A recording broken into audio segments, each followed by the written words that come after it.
नमस्कार दोस्तों, एक बार फिर हाजिर हैं आपके सामने प्रोग्राम लेकर कॉफ़ी विद प्रेस। इसमें आज हमारे साथ हैं हरियाणा प्रदेश कांग्रेस कमेटी के सदस्य और किसान सेल के जिला प्रधान बलजिंदर सिंह थरवी। तो इनसे जानेंगे कि राजनीति में आने का इनका क्या मकसद है और जो इनका बैकग्राउंड है उसके बारे में भी पूरी जानकारी आपको दिलवाएंगे। तो सबसे पहले हम शुरुआत करते हैं सवालों की बलजिंदर जी से कि बलजिंदर जी, आप हमारे दर्शकों को जानकारी दीजिए कि आपको राजनीति में आने का क्या और क्यों ज़रूरत पड़ी और क्या आपका मकसद है राजनीति में आने का। सबसे पहले मैं आप सभी पत्रकार साथियों का धन्यवाद करता हूं और आपके दर्शकों को साधुवाद देता हूं। जहां तक कि आप राजनीति की बात करते हो, टोहाना की बात करते हो, टोहाना के विकास की बात करते हो, मेरे परिवार की बात करते हो, मेरे परिवार के राजनीतिक बैकग्राउंड की बात करते हो। मैं एक साधारण किसान के परिवार में पैदा हुआ हूं और मेरा परिवार शुरू से लेकर पिछले 50 सालों से 60 सालों से कांग्रेस पार्टी से जुड़ा हुआ है। मेरे परिवार ने और मैंने लंबे समय से कांग्रेस पार्टी की सेवा की है, चाहे वो यूथ कांग्रेस में हो, चाहे वो मेरे ताया जी हों, जनरल कांग्रेस में काम किया हो, और अब मैं किसान सेल का जिला अध्यक्ष हूँ, हरियाणा प्रदेश कांग्रेस कमेटी का बतौर डेलीगेट हूँ। इन सब के बावजूद कि राजनीति के अंदर आने की ज़रूरत क्यों पड़ी। हमारे परिवार ने लंबे समय तक गांव की सेवा की और मैंने भी ब्लॉक समिति का इलेक्शन लड़ा, यूथ कांग्रेस का लड़ा। बात टोहाना के कांग्रेस परिवार की करते हैं। सबसे पहले टोहाना के अंदर कांग्रेस परिवार, आप मेरी बात करते हो या कोई और अन्य साथियों की बात करते हो, टोहाना के अंदर कांग्रेस के अंदर परिवारवाद का बोलबाला रहा है। जब पहले हमारे स्वर्गीय सरदार पाल सिंह जी मंत्री थे तो उन्होंने अपने बेटे को बनाया, बेटे ने अपने बड़े भाई को, छोटे भाई को बनाया। अब आप यूथ कांग्रेस की बात करते हो, पूरे हलके के अंदर एक यूथ कांग्रेस का पद मिलना था। उस परिवार को इस हलके के अंदर एक भी नौजवान काबिल नहीं मिला कि उसको पद दिलवा सकें। वो पद भी उन्होंने खुद अपने परिवार में अपने भतीजे को बनवाया। और मेरे जैसे लोगों को राजनीति में आने की क्यों नौबत आई, क्योंकि जो ग्रामीण अंचल से, बैकवर्ड से, पिछड़े से, दलित से, आम साधारण परिवारों से बिलोंग करते थे, उन लोगों को चंडीगढ़ और दिल्ली के चक्कर काटने पड़ते थे। मेरे को बतौर कांग्रेस कमेटी का सदस्य नियुक्त किया। एक साधारण परिवार में पैदा हुए, आदरणीय सुरजेवाला साहब के आशीर्वाद से आज एक गांव में किसानी करने वाले परिवार में से उठकर एक ऐसे नौजवान को, एक ऐसे किसान के बेटे को आगे लाए रणदीप सिंह सुरजेवाला। उन्होंने राहुल गांधी जी की सोच के मुताबिक भी गांवों से जब तक एक साधारण गरीब का, मजदूर का, किसान का, दुकानदार का बेटा राजनीति में नहीं आएगा, तब तक राजनीति का शुद्धिकरण नहीं हो सकता। तो क्या इसका मतलब ये है आप परिवारवाद को तोड़ना चाहते हैं? देखो, बात परिवारवाद की, परिवारवाद टूटा हुआ है। टोहाना के लोग कांग्रेस को चाहते हैं, एक परिवार को नहीं चाहते। टोहाना के अंदर पिछले लोकसभा की बात करो, कांग्रेस को पूरे हरियाणा से सबसे ज़्यादा वोट टोहाना में मिले। जब विधानसभा की बात आई तो कांग्रेस के एक बड़े परिवार की कैबिनेट मंत्री रहते हुए पूरे हरियाणा के अंदर कोई भी कांग्रेस का बड़ा दिग्गज जिसका बाप अध्यक्ष रहा हो, खुद मंत्री रहा हो, ना ही तो उसकी 85,000 वोटों से हार हुई, ना ही वो चौथे नंबर पर रहा, ना ही उसकी बुरी तरह कांग्रेस पार्टी की फजीयत हुई। इन्हीं कारणों से कांग्रेस पार्टी ने मेरे जैसे नए युवाओं के ऊपर दाल गाया और मेरे जैसे युवाओं को पार्टी में काम करने का मौका दिया। बात करोगे लोकसभा की, हम सबका एक ही मकसद है कि कांग्रेस पार्टी को लोकसभा में खड़गे साहब को, राहुल गांधी जी को मजबूत करना है। हर घर कांग्रेस, घर घर कांग्रेस। तो पहले जैसी सरकारें रही हैं या फिर कांग्रेस पार्टी की भी सरकार रही है, अभी जो फिलहाल सरकार है यानी कि 10 साल हो गए भारतीय जनता पार्टी इसमें है, सत्ता में है, तो आपको कितना फर्क नजर आ रहा है कि पहले विकास एक परिवारवाद की राजनीति थी उसमें नहीं हुआ और अब हुआ है या नहीं हुआ? परिवारवाद पहले से भी ज़्यादा हावी है। पहले भतीजावाद था, अब भाईवाद है। भ्रष्टाचार है तहसीलों के अंदर, पंचायती राज के अंदर, म्यूनिसिपल कमेटियों के अंदर, मार्केट कमेटियों के अंदर परिवारवाद का, भ्रष्टाचार का बोलबाला है। टोहाना के विकास की बात करोगे, पिछले 10 साल से प्रदेश के अंदर बीजेपी जेजेपी की सरकार है और 10 सालों में एक कल्पना चावला पार्क का रेनोवेशन हुई। उस रेनोवेशन को लेकर एक मंत्री तो दिन में जाता है, एक रात को जाता है उसकी रेनोवेशन देखने के लिए। वो श्रेय लेना चाहते हैं, जबकि आज तक चंडीगढ़ रोड 10 सालों में रिपेयर नहीं हुआ, टोहाना से हिसार को रोड जाता है वो रिपेयर नहीं हुआ। जब अब इलेक्शन का टाइम आ गया वहाँ जेसीबी लिए घूमते हैं। विकास की बात नहीं है, टोहाना विनाश के राह पर चल चुका है। टोहाना के अंदर भ्रष्टाचार सबसे ज़्यादा, आज अगर प्रदेश में भ्रष्टाचार है, कमीशनखोरी है, वो टोहाना के अंदर है। टोहाना एक माफिया बन चुका है। बलजिंदर जी, आप बार बार अगर टोहाना के विकास की बात आती है तो आप कहते हैं विकास नहीं विनाश हुआ है। आपको कहाँ कमी खलती है कि टोहाना का विकास नहीं विनाश हुआ है? पिछले 10 साल के अंदर माननीय मुख्यमंत्री जी ने एक घोषणा की थी बस स्टैंड की। वो बस स्टैंड मात्र 4-5 एकड़ में बनना है। जब बीजेपी से 10 साल में एक बस स्टैंड की मात्र पूर्ति नहीं हो सकी, उसको विकास क्या मानोगे आप? ये सरकार वायदों की और घोषणाओं की सरकार है। इसके अंदर सिर्फ मात्र घोषणाएं होती हैं। मेडिकल की घोषणा हुई कॉलेज की, कहाँ है वो मेडिकल कॉलेज? कब मिलेगा टोहाने के लोगों को सौगात? 10 साल के अंदर शिक्षा और स्वास्थ्य के ऊपर टोहाना के अंदर कोई चर्चा नहीं हुई। अब विकास की बात करते हो, आप यहाँ से हिसार जाओ, हमारी कमिश्नरी लगती है, आप यहाँ से चंडीगढ़ जाओ, दोनों आने वाले रास्ते देखो। 10 सालों के अंदर मात्र उन गड्ढों को भर के रिपेयर करना शुरू किया है, क्योंकि लोकसभा इलेक्शन सरकार का सिर पर है। इसीलिए विकास की बात नहीं है, विनाश की बात है। ढिंढोरा पीटा जा रहा है विकास का। बलजिंदर जी, वर्ष 2024 जो है चुनावी साल शुरू हो चुका है। आगे विधानसभा चुनाव में आप एक प्रबल दावेदार देखे जा रहे हैं टोहाना से कांग्रेस के, तो किन मुद्दों पे आप चुनाव लड़ेंगे और किससे अपना मुकाबला मानते हैं आप आने वाले चुनाव में? आने वाले समय में कांग्रेस पार्टी का किसी से कोई मुकाबला नहीं है। अगर सबसे पहले तो मैं आप लोगों को ये बात बताना चाहता हूँ, कांग्रेस पार्टी का मैं एक सच्चा सिपाही होने के नाते कांग्रेस पार्टी में हूँ और रहूँगा। पार्टी मुझे मौका देगी तो मैं टोहाना से प्रत्याशी बनने के लिए तैयार हूँ। और बात मुद्दों की करते हो, टोहाना के अंदर मुद्दे, टोहाना के अंदर दिन दिहाड़े कोई हमारा व्यापारी रात को दुकान नहीं खोल सकता 7 बजे के बाद। वहाँ पे डकैतियाँ होती हैं, लूट खसूट की डेली आपके सामने, आप पत्रकार साथी हो, कितनी लूट खसूट शहर में होती है। शहर के अंदर स्मैक का, चिट्टे का बोलबाला है, नशे को दूर करना है। रातों को मंत्री जाते हैं, एक फ़ोटो खिंचा के सेल्फी लेके बाइट डाल देते हैं। लॉ एंड ऑर्डर के ऊपर सरकार की या टोहाना हल्के के नुमाइंदों को पकड़नी है। टोहाना के अंदर सिर्फ चौधर का रौला है। एक पार्क की बात करते हो, एक सुबह जाता है, एक रात को जाता है। यही टोहाना के विकास की बात नहीं है, डेवलपमेंट की बात नहीं है, कोई रोज़गार की बात नहीं है। टोहाना के अंदर ऐसी कौन सी रोज़गार के नए आयाम क्षेत्र यहाँ स्थापित कर दिए नेताओं ने, जिससे टोहाना के लोगों को रोज़गार मिल जाएगा और नौजवानों को। टोहाना का युवा ज़्यादातर विदेशों में चला गया, जो बचा खुचा वो नशे में भटक कर नशे में लिप्त हो गया। इंदर जी, आपने रोजगार की बात की है।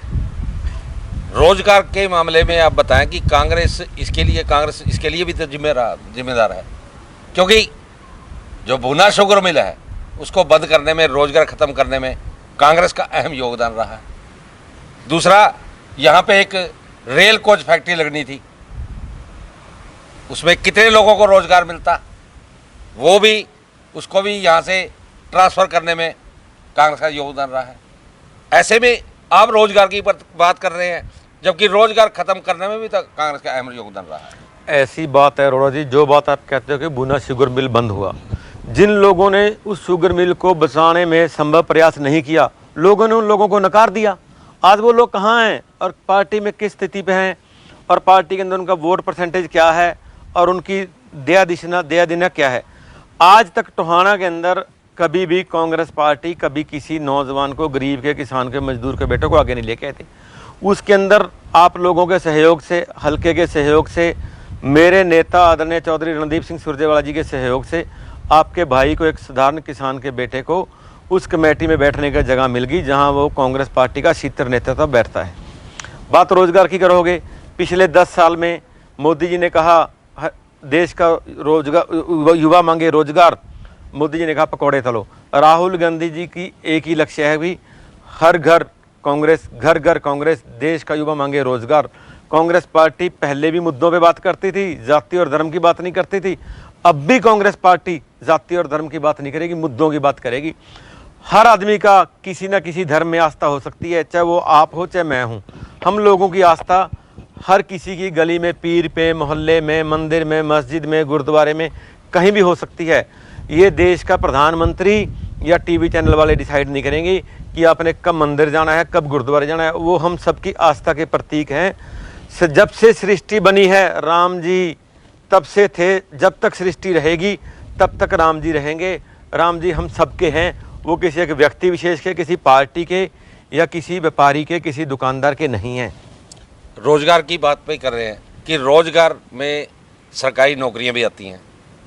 कांग्रेस के समय में टाइम में सरकारी नौकरियों की बोली लगती थी, कथित तौर पे कहा जाता है कि बोली लगती थी उनकी, लेकिन आज देखिए कि युवाओं को रोजगार जो मिल रहा है, बिना खर्चे बिना पर्ची के रोजगार मिल रहा है। तो इसमें क्या योगदान देंगे कि ऐसे ही चलता रहेगा या आप भी कोई योगदान देंगे इसमें? कांग्रेस पार्टी पहले भी कांग्रेस पार्टी में कोई खर्ची पर्ची नहीं थी। बात खर्ची पर्ची की करते हो वो बीजेपी का नारा है। जो लोग अपने आप को ईमानदारी का ढिंडोरा पीटते हैं उनको जरूरत नहीं होती। एचपीएससी के दफ्तर के अंदर पैसे पकड़े गए टैचियां, नागर साहब को वहां सस्पेंड करा सरकार ने, वो किसकी शय के नीचे हो रहा था? आज तक जितने पेपर लीक हुए, मुख्यमंत्री जी ने उस पेपर के सरगना को कितनों को दोषी ठहराया। आज भी बीजेपी के अंदर भ्रष्टाचार का बोलबाला है और नौकरियों की सरेआम नीलामी होती है। किसी एक गरीब घर के बेटे को, बेटी को, अगर वो एमए क्वालिफाइड है तो उसको चपरासी की नौकरी मिल गई, उसमें कहाँ खर्ची और बिना पर्ची की बात होगी? ऐसा कुछ नहीं है। पिछले 10 साल में बीजेपी की सरकार है, अगर पर्ची खर्ची की बात थी तो उन्होंने उन दोषियों को पकड़ा क्यों नहीं? अब भी वो कहेंगे उसमें कोई कांग्रेस दोषी है या दूसरी पार्टी दोषी है। अब तो वो खुद अपना ढिंडोरा पीटने के लिए अपने आप को बचा रहे हैं।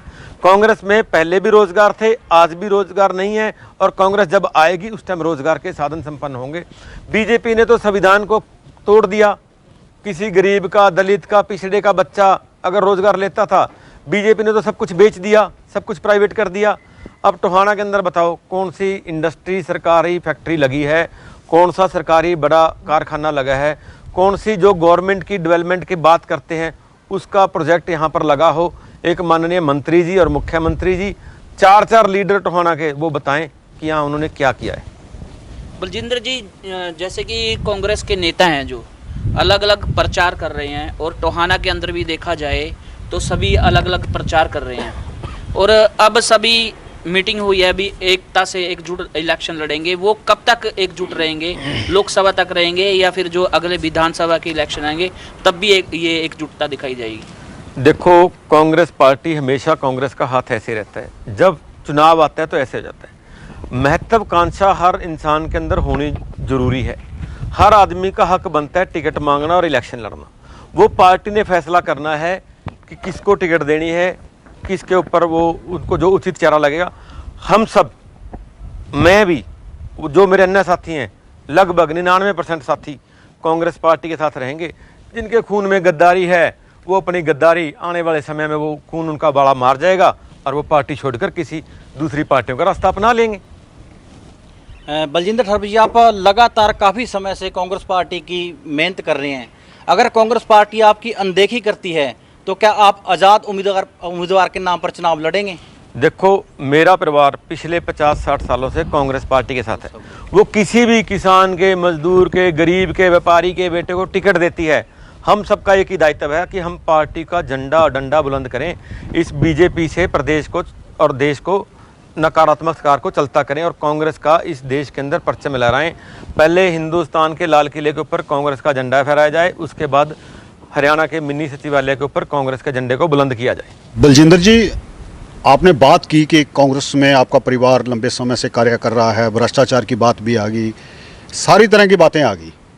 तो अगर आपने कुछ ऐसी बात भी कही, गद्दारों की बात भी कही, तो ऐसे गद्दार व्यक्ति कौन है? और अगर ऐसे गद्दार व्यक्तियों को टिकट मिल जाती है और पार्टी आपको उसकी सहायता करने के लिए बोलती है तो आपका क्या निर्णय रहेगा उस वक्त? मैं किसी व्यक्ति विशेष की बात नहीं करता। मेरा कहना मतलब ये है कि कांग्रेस पार्टी हमारी माँ है। हम कांग्रेस पार्टी के सच्चे सिपाही हैं। कांग्रेस पार्टी जिसे भी कैंडिडेट बनाकर देगी, लोकसभा के अंदर हो चाहे विधानसभा के अंदर हो, हम आपको अग्रणी मंच के ऊपर आपके सामने खड़े मिलेंगे। चाहे मैं हूं तो अन्य साथी मिलेंगे। अगर कोई इक्का दुक्का किसी की महत्वाकांक्षा अपने परिवार के, अपने उससे बाहर नहीं है, वो एक समय देखेगा, समय बताएगा कि वो कौन लोग हैं। वो पार्टी के सच्चे सिपाही थे या अपने परिवार के सच्चे सिपाही थे? अपने परिवार की बात करते थे कि पार्टी की बात करते थे? आप आदर्श किसको, राजनीतिक आदर्श किसको मानते हैं आप? मैं कांग्रेस पार्टी में मेरा आदर्श आदरणीय रणदीप सिंह सुरजेवाला जी और राहुल गांधी जी को मानता हूँ। तो क्या लगता है कि जैसे पीछे भी अभी 10 साल के करीब हुए हैं भाजपा को, पहले राज जो है कांग्रेस ने किया है, बीच बीच में अन्य पार्टियों ने किया है, तो क्या लगता है कि बीजेपी बेहतर क्या कर पाई है और पीछे क्या कमियां थी, उनको कोई बीजेपी सुधार पाई है?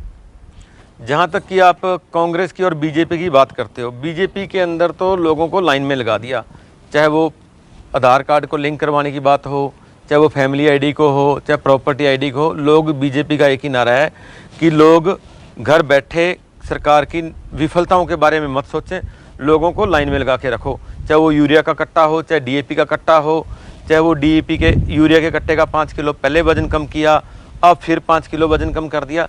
सरकार मुद्दों से ध्यान भटकाने के लिए लोगों को लाइन में लगा कर रखती है। सर, आपने एक चीज़ कही, आपने स्पष्ट तौर पे बोल दिया कि परिवारवाद रहा है कांग्रेस में भी, टोहाना की अगर बात करें तो अब की बार आप इसके खिलाफ हो, स्पष्ट खुले रूप से आ गए हो कि इनको परिवारवाद में टिकट नहीं मिलनी चाहिए। आप जैसे कि अभी हरियाणा प्रदेश कांग्रेस कमेटी के सदस्य भी हैं, तो ऐसे कोई और मौके भी हैं जहां पर आप जैसे नौजवानों को मौका ना मिला हो, इन्होंने परिवार के ही हर सदस्य को फिट किया हो कांग्रेस के किसी भी जगह पे? देखो, कैप्टन अमरिंदर सिंह पूरे देश के अंदर एक सबसे बड़ा उदाहरण है। उससे बड़ा राजा देश के अंदर कोई नहीं था। मुख्यमंत्री चन्नी जी को कांग्रेस पार्टी ने मुख्यमंत्री बनाया, एक गरीब के मजदूर के बेटे को जो टेंट लगाता था। अगर अब जो बात करते हो ना, बड़ी कोठियों से, राजघरानों से राजनीति निकल चुकी है, क्योंकि अब राजनीति के मायने बदल चुके हैं।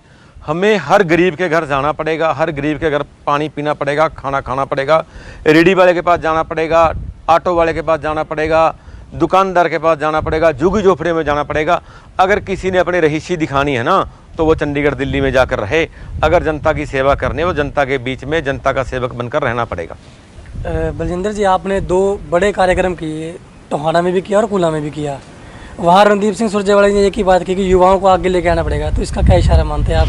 देखो, सुरजेवाला साहब मेरे नेता हैं, मेरे लिए सर्वप्रिय हैं। जो भी उनका आदेश, पार्टी हाईकमान का आदेश मेरे लिए होगा। अगर पार्टी मुझे कहेगी कि आपने चुनाव लड़ना है, तो मैं चुनाव लड़ने के लिए तैयार हूँ। बाकी मेरी सारी तैयारियाँ पूरी हैं और मैं चुनाव लड़ने के लिए तैयार हूँ। तो आपने सुना, बलजिंदर सिंह ठरवी जो हरियाणा प्रदेश कांग्रेस कमेटी के सदस्य हैं, उन्होंने साफ तौर पे कहा है कि यदि कांग्रेस पार्टी उन्हें मौका देती है तो वो चुनाव के लिए पूरी तरह से तैयार है। मिलते हैं किसी और नए इंटरव्यू के साथ। नमस्कार।